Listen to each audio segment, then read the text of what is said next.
जिन्नात की बस्ती। जो लोग जिन्नात के वजूद पर यकीन नहीं रखते दर हकीकत वो जाहिल और कम अक्ल होते हैं और ऐसे लोगों को जिन्नात अपना आप जरूर दिखाते हैं। अरूज की तरफ जाते हुए रास्ते में फूलों के बीज फेंकने चाहिए। जवाल का सफर पुरसकून रहेगा। अगर कांटे बिछा कर जाएंगे वापसी पर खारदार झाड़ियां मिलेंगी और वापसी का सफर तो हर सूरत तय करना होता है। हमारी जिंदगी में बेशुमार वाकयात रोनुमा होते हैं जिनको लाख कोशिश के बावजूद हम बुला नहीं पाते। ऐसा ही नाकाबिले फरामोश वाकया आपका रेन के लिए बयान कर रहा हूँ जो उम्मीद है आपको मुद्दतों याद रहेगा। ऐसे वाकयात लिखने का मकसद होता है कि शायद कोई नसीहत करे, लिखने का हक अदा हो जाए। मामू इसहाक 4 बहन भाइयों में सबसे बड़े थे। इन्होंने मैट्रिक तालीम हासिल कर रखी थी। बाकी बहन भाई अनपढ़ थे। गाँव के लोग मामू को चौधरी कहते थे। इलाके में भी इनका काफी असर रसूख था। नाना की 40 एकड़ अराजी थी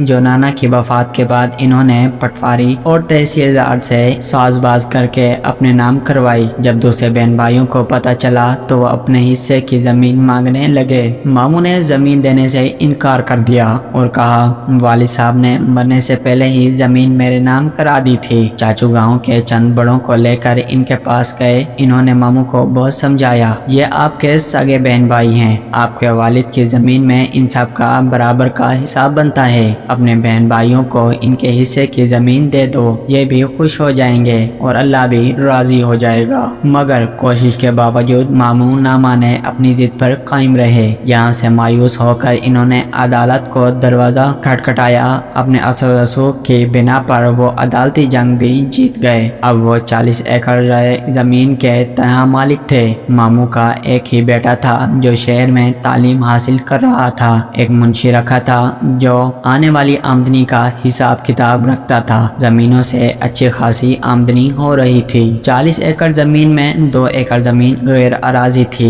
यहाँ एक पुरानी कब्र थी। लोगों का ख्याल था इस कब्र में अल्लाह का नेक बंदा दफन है या कोई गैर मरई मखलूक रहती है, जिस वजह से चौधरी यूनुस की फसल दूसरे लोगों से ज्यादा औसत देती है। जिंदगी सब्र और शुक्र की आजमाइश है। जो इस आजमाइश में कामयाब रहते हैं जिंदगी बस उनकी है। जो सब्र और शुक्र की अहमियत को नज़रअंदाज करते हैं वो इस जहान में भी और अगले जहान में भी नाकाम रहते हैं। लालच अकल को अपना गुलाम बना देती है। मामू को भी ज्यादा से ज्यादा की लालच रहती थी। इसने कई बार सोचा इस गैर आबाद जमीन को भी आबाद किया जाए ताकि इसे काश्त के काबिल बनाया जा सके। इस तरह आमदनी में भी इजाफा होगा। एक दिन इसने अपने मुंशी लियाकत को अपने इरादे से आगाह किया। मुंशी ने कहा ठीक है चौधरी साहब, हम सुबह काम शुरू कर देंगे। 8-10 दिन में ये जमीन हमवार हो जाएगी। दूसरे दिन कब्र वाली जमीन को हमवार करने का काम शुरू होने लगा तो गांव के बुजुर्ग मामू के पास आए हुए उन्होंने कहा इस जमीन को हमवार ना करें। यहाँ कोई अल्लाह का नेक बंदा दफन है या कोई गैर मरई मखलूक रहती है। इनको तंग ना करो। अल्लाह ने आपको बहुत कुछ दिया है। आपने अगर इनको बेघर किया तो ये आपके लिए नुकसानदा होगा। इन्होंने बड़ों का कहना मानकर काम रोक दिया। रात को एक नादीदा कुव्वत मामू के पास आई जिसे देखकर वो डर गए। आप कौन हैं और क्या चाहते हैं? मैं कोई भी हूँ, आपको इससे क्या गर्ज है? आपको ये बताने आया हूँ कि आपकी गैर आबाद और पंजा जमीन हमारा मस्कन है। आपने जो इसे हमवार करने का मंसूबा बनाया है इसे अपने जहन से निकाल दें। अगर आपने ऐसा किया तो आपका बहुत नुकसान होगा। आपकी जमीनों की आमदनी भी खत्म हो सकती है। यह कहकर वो कमरे से निकला और फिजा में तहलील होकर मामू की निगाहों से ओझल हो गया। सुबह मामू ने मुंशी को अपने पास बुलवाया, रात वाला वाकया सुनाया और कब्र वाली जमीन को हमवार करने से मना कर दिया। वक्त गुजरता रहा। एक दिन मामू को फालिज का अटैक हुआ। वो बिस्तर के होकर रह गए। जमीनों की देखभाल और काम अब इनके बस का काम नहीं रहा था। लिहाजा इनका बेटा हारिस तालीम अधूरी छोड़कर वापस गाँव आ गया। अब वो जमीनों की निगरानी करता। अपने बाप की तरह हारिस ने भी गैर आबाद जमीन को हमवार करके इसे काबिल काश्त बनाने का इरादा कर लिया। इस सिलसिले में जब इसने मुंशी से बात की तो उसने कहा पहले बड़े चौधरी से बात कर लें, इन्होंने ये जमीन आबाद करने से मना किया है। हारिस ने अपने वालिद साहब से की बात की। मामू ने बताया यहाँ गैर मरई मखलूक रहती है और अपने साथ पेश आने वाला वाकया भी सुनाया। ये जिन भूत वाली बातें सब झूठी होती हैं, इनका हकीकत से कोई ताल्लुक नहीं होता। हमने अपनी जमीन आबाद बात करनी है, किसी की ज़मीन पर कब्जा तो नहीं कर रहे जो हमारा नुकसान होगा। अगर यहाँ नादीदा क़ुव्वतें या जिन भूत वगैरह रहते हैं तो वो कहीं दूसरी जगह जाकर आबाद हो जाएंगे। हारिस की बातें सुनकर मामू परेशान हो गए। इन्होंने अपने बेटे को बहुत समझाया मगर वो ना समझा। मुंशी ने भी इसका हौसला बढ़ाया। फिर जैसे ही ट्रैक्टरों ने काम शुरू किया, मगरिब की तरफ से काली घटाएं उठ देखते ही देखते इसने पूरे गांव को अपनी लपेट में ले लिया। हर तरफ गिरदो गुबार और अंधेरा छाने लगा।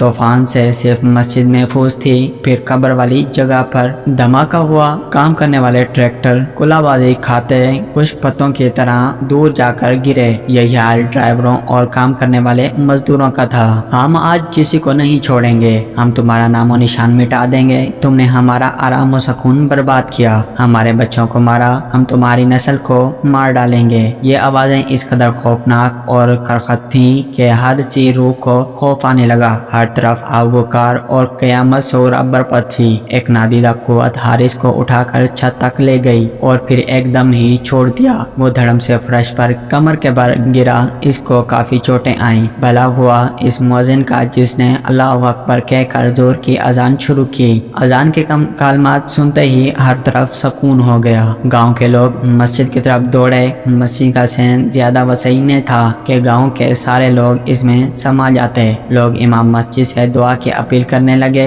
इमाम मस्जिद ने दुआ कराई, ए मखलूक है खुदा, इन गरीब लोगों का तो कोई कसूर नहीं। ये चौधरी के यहाँ मजदूरी करके अपना और अपने बच्चों का पेट पालते हैं। आज भी ये लोग वहाँ मजदूरी करने गए। ये लोग आपकी बस्ती से बेखबर थे। अनजाने में जो गलती कर बैठे, इस गलती की मुआफ़ी चाहते हैं। हो सके तो चौधरी साहब को भी मुआफ़ कर दें। ये सब शर्मिंदा हैं। आइंदा कभी आपको बस्ती की तरफ नहीं जाएंगे। फिर अचानक सफ़ेद लिबास पहने एक बुजुर्ग सामने आए। ए आदम की औलाद, हम भी आपकी तरह खुदाए बुजुर्ग और बरतर की पैदावार हैं। हम अपने आप में गुम रहने वाली मखलूक हैं। हम बेवजह किसी को परेशान नहीं करते और ना ही हमने कभी आपका बुरा सोचा है। अगर हमने किसी के साथ बुरा सलूक किया, वो सामने आए, हम सजा भुगतने को तैयार हैं। अपने गिरफ्तारों में झांको। आपका दीन इस्लाम तो अमन शांति का दर्श देता है। बर्दबारी और तहम्मुल इसके असूल में हैं। सिरात मुस्तकीम इसकी राह है और सच्चाई और इंसाफ जज्बा ईमान है। चौधरी यूनुस और इसके बेटे का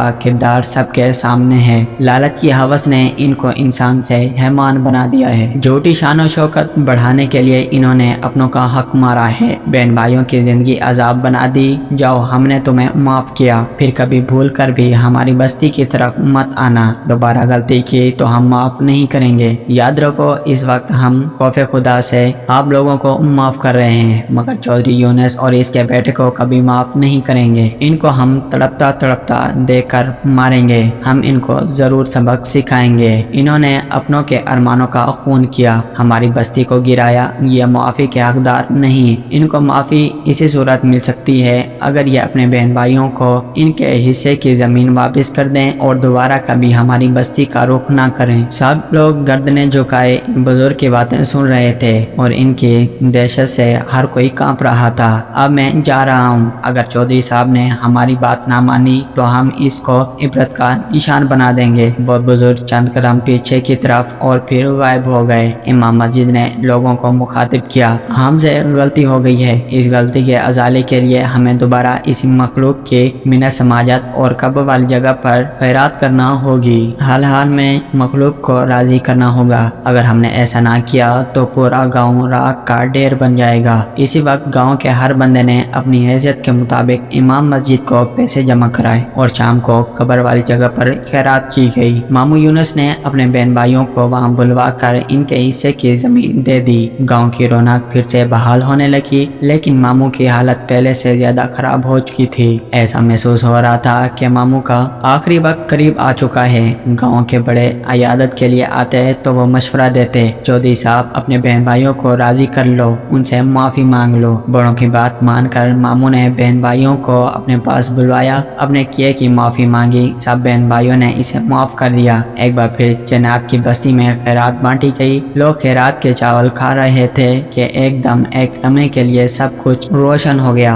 इमाम मस्जिद ने कहा, जिन्होंने दिल से चौधरी साहब को माफ कर दिया है। दूसरे दिन हारिस ने अपने वालिद को शहर के उसे एक बड़े अस्पताल में दाखिल करवा दिया। अब वो आहिस्ता आहिस्ता तंदुरुस्त होने लगा। एक माह अस्पताल में रहने के बाद वो घर आ गए। मामू अब मुकम्मल सेहतयाब हो चुके थे।